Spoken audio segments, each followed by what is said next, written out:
الحمدللہ رب العالمین والصلاة والسلام علی خاتم النبیین۔ السلام علیکم ورحمۃ اللہ وبرکاتہ۔ ناظرین، پروگرام کا نام ہے بات ہے پچھلے زمانے کی۔ الحمدللہ ہر پروگرام کے اندر پچھلی قوموں کی کچھ باتیں کرتے ہیں اور اس سے سبق حاصل کرتے ہیں۔ حیرت انگیز واقعات ہیں مگر سبق آموز بھی ہیں۔ آج بات ہوگی ایک ایسی قوم کی اور ایسے شخص کی کہ جس نے خدائی کا دعویٰ کیا، وہ اپنی قوم کے سمیت کیسے غرق ہوا، اس کی قوم نے کیسے کیسے عذابوں کا سامنا کیا، کیونکہ آج بات ہوگی فرعون کے زمانے کی۔ حضرت موسیٰ علیہ السلام کی ولادت سے پہلے مصر کی سرزمین میں فرعون کا غلبہ تھا اور وہ ظلم و تکبر اور سرکشی میں اس انتہا کو پہنچ گیا کہ اس نے خدائی کا دعویٰ کر دیا تھا۔ مزید یہ کہ فرعون نے اہل مصر کے مختلف گروہ بنا کر ان کے درمیان فساد و عداوت ڈال کر تقسیم کر دیا۔ ڈیوائیڈ اینڈ رول کا فارمولہ ہے، تقسیم کرو اور حکومت کرو کا انداز تھا۔ بنی اسرائیل کو اس نے کمزور کر کے اپنا مطیع و خادم بنا کر رکھا ہوا تھا۔ ان کے ساتھ اس کا سلوک یہ تھا کہ وہ ان کے ہاں پیدا ہونے والے بیٹوں کو ذبح کر دیتا تھا اور ان کی لڑکیوں کو خدمتگاری کے لیے زندہ چھوڑ دیتا تھا۔ فرعون اور اس کی قوم کے لوگ طرح طرح کے گناہوں اور جرائم میں مبتلا تھے۔ ذرا کچھ ان کے جرائم کے بارے میں جانتے ہیں۔ کفر و شرک کرتے تھے، خدائی کا دعویٰ کرنا، تکبر و سرکشی کے کاموں میں حد سے بڑھنا، لوگوں سے زبردستی مشقت والے کام کروانا، ظلم و فساد، طرح طرح کی اذیتیں دے کر لوگوں کو ناحق قتل کرنا، جادو کرنا اور اسے سیکھنا سکھانا، بدفعلی لینا، کاہنوں اور نجومیوں کی تصدیق کرنا، حضرت موسیٰ اور ہارون اور ان پر ایمان لانے والوں سے دشمنی رکھنا اور انہیں حقیر جاننا، لمبی امیدیں باندھنا اور آخرت کا انکار کرنا، خود پسندی میں مبتلا ہونا اور دوسروں کو حقیر جاننا، منصب، قوت اور صحت و عافیت پر مغرور ہو جانا، عہد توڑنا اور احسان جتانا، اللہ تعالیٰ کی خفیہ تدبیر سے بے خوف ہو جانا، بنی اسرائیل کو عبادت گاہ میں نماز سے روکنا اور ان کی عبادت گاہوں کو ویران و برباد کر دینا، گناہوں پر قائم رہنا اور حضرت موسیٰ علیہ السلام کے معجزات سے نصیحت حاصل نہ کرنا۔ یہاں ایک اہم بات قابل توجہ ہے ناظرین کہ حقیقت میں تو حضرت موسیٰ علیہ السلام کو فرعون اور اس کے تمام ماننے والوں کی طرف بھیجا گیا تھا۔ البتہ فرعون کے خاص ذکر کی وجہ یہ ہے کہ اس نے خدا ہونے کا دعویٰ کیا تھا اور کفر میں حد سے بڑھ گیا تھا۔ اللہ تعالیٰ کا حکم پا کر حضرت موسیٰ علیہ السلام مصر کی طرف روانہ ہوئے۔ آپ علیہ السلام اون کا جبہ پہنے ہوئے تھے، دستے مبارک میں عصا تھا اور اس کے ایک سرے میں زنبیل لٹکی ہوئی تھی جس میں سفر کا سامان تھا۔ اس شان سے آپ علیہ السلام مصر پہنچ کر اپنے مکان میں داخل ہوئے۔ حضرت ہارون علیہ السلام وہیں تھے۔ آپ نے انہیں خبر دی کہ اللہ تعالیٰ نے مجھے رسول بنا کر فرعون کی طرف بھیجا ہے اور آپ کو بھی رسول بنایا ہے کہ فرعون کو خدا کی طرف دعوت دو۔ یہ سن کر آپ کی والدہ صاحبہ گھبرائیں اور حضرت موسیٰ علیہ السلام سے کہنے لگی کہ فرعون تمہیں قتل کرنے کے لیے تمہاری تلاش میں ہے، جب تم اس کے پاس جاؤ گے تو وہ تمہیں قتل کر دے گا۔ لیکن حضرت موسیٰ علیہ السلام حکم الہی پر عمل کے لیے حضرت ہارون علیہ السلام کو ساتھ لے کر فرعون کے ہاں پہنچے۔ فرعون کو خبر دی گئی اور صبح کے وقت آپ علیہ السلام کو بلا لیا گیا۔ آپ علیہ السلام نے وہاں پہنچ کر اپنی رسالت کے بارے میں اسے بتایا۔ فرعون کے پاس جو حکم پہنچانے پر آپ علیہ السلام مامور کیے گئے تھے یہ بات بھی اسے بتائی۔ فرعون نے انکار کیا اور نشانی طلب کی۔ حضرت موسیٰ علیہ السلام نے اب کس طرح معجزات کا ظہور فرمایا۔ فرعون کی نشانی طلب کرنے پر حضرت موسیٰ علیہ السلام نے اپنا عصا زمین پر ڈال دیا۔ اچانک بالکل وہ واضح اور بہت بڑا سانپ بن گیا اور فرعون کی طرف متوجہ ہو کر کہنے لگا، اے موسیٰ مجھے جو چاہیے حکم دیجیے۔ تفسیر ساوی میں ہے کہ جب حضرت موسیٰ علیہ السلام نے اپنا عصا نیچے رکھا تو وہ زرد رنگ کا ایک بالدار اژدہا بن گیا۔ اس کے دونوں جبڑوں کے درمیان 120 فٹ کا فاصلہ تھا۔ وہ اپنی دم پر کھڑا ہو گیا۔ اس کا ایک جبڑا زمین پر تھا اور دوسرا جبڑا فرعون کی محل کی دیوار پر تھا۔ وہ اژدہا فرعون کو پکڑنے کے لیے جب دوڑا تو فرعون اپنا تخت چھوڑ کر بھاگ گیا۔ گھبرا کر حضرت موسیٰ علیہ السلام سے کہا کہ اس کی قسم جس نے تمہیں رسول بنایا ہے اسے پکڑو۔ حضرت موسیٰ علیہ السلام نے اسے اپنے دستے مبارک میں لیا تو وہ پہلے کی طرح عصا بن گیا۔ فرعون کہنے لگا، اس کے سوا اور بھی کوئی معجزہ ہے؟ آپ علیہ السلام نے فرمایا، ہاں۔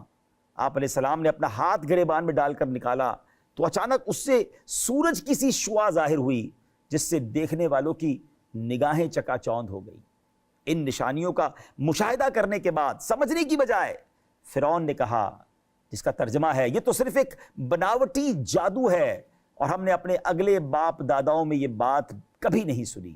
فرعون کا اب سرداروں سے یہ مشورہ ہوا کہ اب اپنی خدائی کے دعوے کو تو وہ بھول گیا اور خوف کی وجہ سے تھر تھرانے لگا، اپنے گمان میں خود کو معبود اور لوگوں کو اپنا بندہ سمجھنے کے باوجود بھی اپنے ارد گرد کے سرداروں سے مشورہ مانگنے لگا، حالانکہ جب وہ احمق خود کو خدا کہتا تھا تو عاجز ہو کر اور گھبرا کر دوسروں سے مشورہ مانگنے کی کیا حاجت تھی؟ بہرحال سرداروں نے جو کہا، قرآن نے اس بارے میں کیا فرمایا؟ قال للملأ حوله إن هذا لساحر عليم يريد أن يخرجكم من أرضكم بسحره فماذا تأمرون۔ فرعون نے اپنے ارد گرد موجود سرداروں سے کہا، بے شک یہ بڑے علم والا جادوگر ہے، یہ چاہتا ہے کہ تمہیں اپنے جادو کے زور سے تمہارے ملک سے نکال دے، تو اب تم کیا مشورہ دیتے ہو؟ اس زمانے میں چونکہ جادو کا بہت رواج تھا، اس لیے فرعون نے خیال کیا کہ یہ بات چل جائے گی اور اس کی قوم کے لوگ اس دھوکے میں آ کر حضرت موسیٰ علیہ السلام سے متنفر ہو جائیں گے اور ان کی بات قبول نہ کریں گے۔ اب جادوگروں کے ایمان لانے کے بعد فرعونی اپنے کفر و سرکشی پر جمے رہے، اور فرعون اور اس کی قوم کی سرکشی یہاں تک کہ پہنچی کہ انہوں نے حضرت موسیٰ علیہ السلام سے صاف صاف کہہ دیا جو انہوں نے کہا۔ قرآن اس بارے میں کیا فرماتا ہے؟ وَقَالُوا مَهْمَا تَأْتِنَا بِهِ مِنْ آيَةٍ لِتَسْحَرَنَا بِهَا فَمَا نَحْنُ لَكَ بِمُؤْمِنِينَ۔ اور فرعونیوں نے کہا، اے موسیٰ تم ہمارے اوپر جادو کرنے کے لیے ہمارے پاس کیسی بھی نشانی لے آؤ، ہم ہرگز تم پر ایمان لانے والے نہیں۔ تو حضرت موسیٰ علیہ السلام نے ان کے خلاف دعا کی، یا رب عز و جل، فرعون زمین میں بہت سرکش ہو گیا ہے اور اس کی قوم نے بھی عہد شکنی کی ہے، وعدہ خلافی کی ہے، انہیں ایسے عذاب میں گرفتار کر جو ان کے لیے سزا ہو اور میری قوم اور بعد والوں کے لیے عبرت و نصیحت ہو۔ مفسرین کے بیان کے مطابق جب حضرت موسیٰ علیہ السلام نے فرعونیوں کے خلاف دعا کی تو آپ علیہ السلام کی دعا قبول ہوئی، اور یوں ہوا کہ ایک بادل آیا، اندھیرا چھایا اور کثرت سے بارش ہونے لگی، جس سے قبطیوں کے گھروں میں پانی بھر گیا، یہاں تک کہ وہ اس میں کھڑے رہ گئے، پانی ان کی گردنوں کی ہنسلیوں تک آ گیا، ان میں سے جو اس میں بیٹھتا تھا وہ ڈوب جاتا تھا۔ یہ لوگ نہ ہل سکتے تھے نہ کچھ کام کر سکتے تھے، ہفتے کے دن سے لے کر دوسرے ہفتے تک 7 روز اسی طرح مصیبت میں مبتلا رہے۔ مگر کمال یہ تھا کہ برابر میں ہی قریب ہی بنی اسرائیل کے گھر تھے جو حضرت موسیٰ پر ایمان لاتے تھے، ان کے گھر خشک تھے، ان کی پراپرٹی خشک تھی، اور یہ پانی میں ڈوبے رہے۔ اللہ اکبر۔ جب یہ لوگ عاجز ہو گئے تو حضرت موسیٰ علیہ السلام سے عرض کی، ہمارے لیے دعا فرمائے کہ یہ مصیبت دور ہو جائے تو ہم آپ پر ایمان لے آئیں گے اور بنی اسرائیل کو آپ کے ساتھ بھیج دیں گے۔ حضرت موسیٰ علیہ السلام نے دعا فرمائی تو طوفان کی مصیبت دور ہو گئی اور زمین میں وہ سرسبزی و شادابی آئی جو پہلے کبھی نہ دیکھی تھی، کھیتیاں خوب ہوئیں، درخت خوب پھلے۔ یہ دیکھ کر ان فرعونیوں نے کہا یہ پانی تو نعمت تھی، اور ایمان نہ لائے، عذاب کو پہچانا نہیں، پھر سرکش ہو گئے۔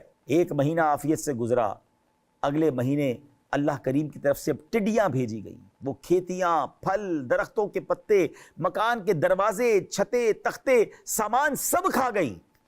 قبطیوں کے گھروں میں ایسے بھر گئیں کہ ان کے گھر میں کچھ بھی نہیں تھا، صرف ٹڈیاں ہی ٹڈیاں تھیں، اور بنی اسرائیل جو ایمان والے تھے ان کے گھر بالکل کلین تھے، وہاں کچھ بھی نہ تھا۔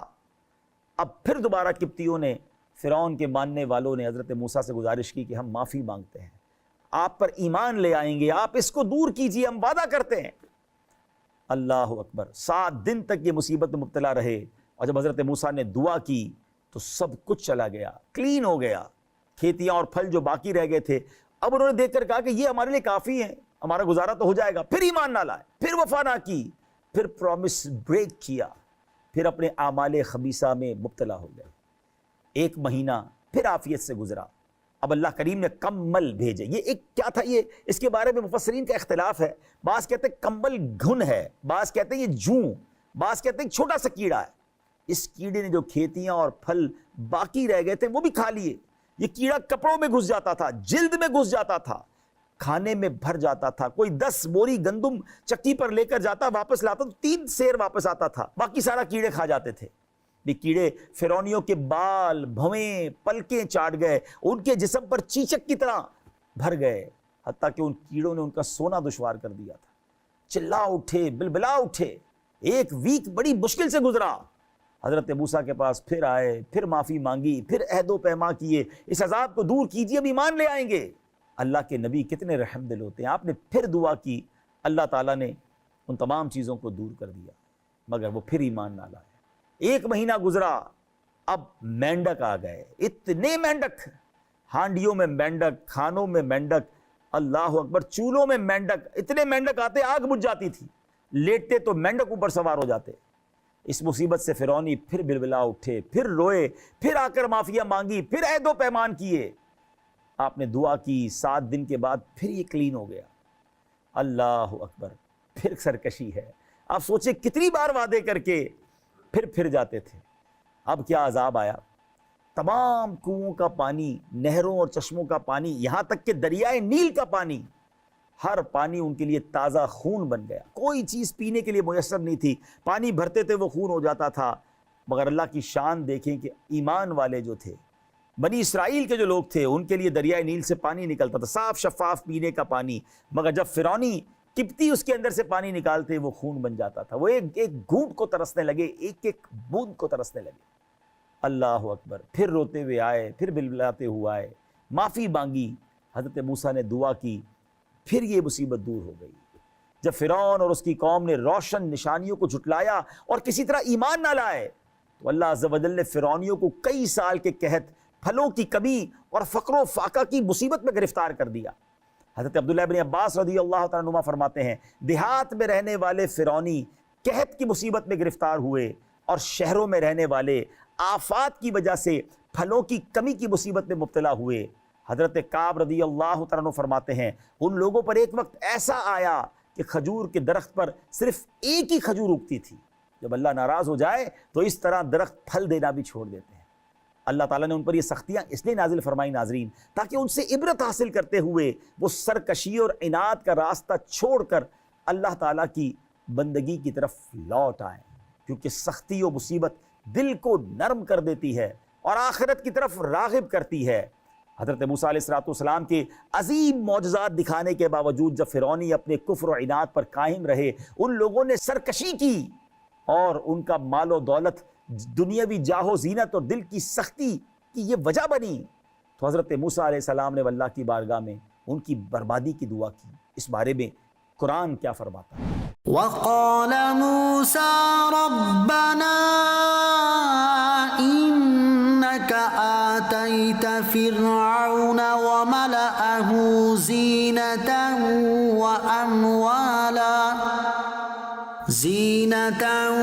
وأموالا في الحياة الدنيا ربنا ليضلوا عن سبيلك ربنا اطمس على أموالهم واشدد على قلوبهم فلا يؤمنوا حتى يروا العذاب الأليم. اور موسیٰ نے عرض کی, اے ہمارے رب, تو نے فرعون اور اس کے سرداروں کو دنیا کی زندگی میں آرائش اور مال دے دیا. اے ہمارے رب, تاکہ وہ تیرے راستے سے بھٹکا دیں. اے ہمارے رب, ان کے مال برباد کر دے اور ان کے دلوں کو سخت کر دے تاکہ وہ ایمان نہ لائیں جب تک دردناک عذاب نہ دیکھ لیں. اللہ کریم نے اس دعا کو شرف قبولیت سے نوازا اور ارشاد فرمایا, جس کا ترجمہ ہے, تم دونوں کی دعا قبول ہوئی, پس تم ثابت قدم رہو اور نادانوں کے راستے پر نہ چلنا. اس آیت میں دعا کی نسبت حضرت موسیٰ اور حضرت ہارون علیہ السلام دونوں کی طرف کی گئی. حضرت موسیٰ دعا کرتے تھے اور حضرت ہارون علیہ السلام آمین کہتے تھے. قبولیت دعا کے کچھ عرصے بعد اللہ تعالیٰ نے اب حضرت موسیٰ علیہ السلام کی طرف وحی بھیجی. وہ وحی کیا تھی, آئیے سنتے ہیں. ان اسری بعبادی انکم متبعون. کہ راتوں رات میرے بندوں کو لے چلو، بے شک تمہارا پیچھا کیا جائے گا۔ سورہ طٰہٰ میں کیا ارشاد فرمایا، آئیے سن۔ وَلَقَدْ أَوْحَيْنَا إِلَى مُوسَىٰ أَنْ أَسْرِ بِعِبَادِي فَاضْرِبْ لَهُمْ طَرِيقًا فِي الْبَحْرِ يَبَسًا لَا تَخَافُ دَرَكًا وَلَا تَخْشَىٰ۔ اور بے شک ہم نے موسیٰ کی طرف وحی بھیجی کہ راتوں رات میرے بندوں کو لے چلو اور ان کے لیے دریا میں خشک راستہ نکال دو، تجھے ڈر نہ ہوگا کہ فرعون پکڑ لے اور نہ تجھے خطرہ ہوگا۔ اللہ تعالیٰ نے حضرت موسیٰ علیہ السلام کی طرف وہی بھیجی کہ اپنا عصا دریا پر مارو۔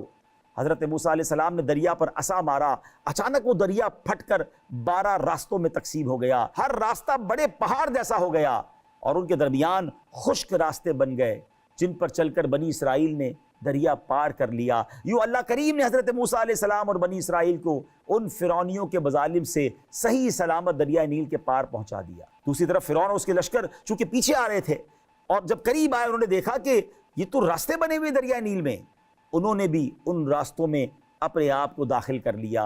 اللہ اکبر! جب تمام فرعونی دریا کے اندر آ گئے، راستوں کے اندر آ گئے، تو اب اللہ کے حکم سے وہ دریا مل کر پہلے کی طرح ہو گیا۔ یوں فرعون اپنی قوم کے ساتھ ڈوب گیا، غرق ہو گیا۔ قرآن اس بارے میں کیا فرماتا ہے؟ فَأَتْبَعَهُمْ فِرْعَوْنُ بِجُنُودِهِ فَغَشِيَهُم مِّنَ الْيَمِّ مَا غَشِيَهُمْ وَأَضَلَّ فِرْعَوْنُ قَوْمَهُ وَمَا هَدَىٰ۔